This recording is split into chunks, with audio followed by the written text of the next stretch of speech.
پرونه په باجوړ کې مولانا خانزیب صاحب الله تعالی دې شهادت قبول کړي، الله دې درجات بلل کړي. داغي نه یو ورځ مخکې به اخر درګۍ طرف ته مردان طرف ته قاری عبید صاحب چې مدرسې کې طالبانو د سبق نن حالات دغه سدي مونږ د خپل بچو یره بچی مې خراب شو، د بچی تربیت مې حالت دا ده. مونږ چې جمعات ته مراشو په جمعات کې د قاری صاحب د استاد کې د بچی ته لږ وسم شو، بس بیا اسمان په سر راوالو، ټوپک هم راوړو، تومانچم راوړو، چاقو هم راوړو، قاری صاحب ګریوان ته مړه ولې زما بچی والا نو ستاره بچی تربیت به څنګه کی. نو وخت گورنر دی بچی په مدرسې کې د سبق کوئی مکتب کې دی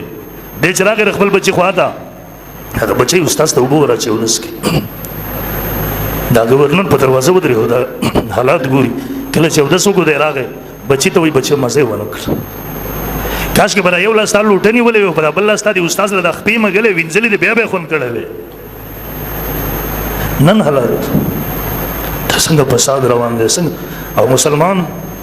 یقین وکړه په دا معاشره کې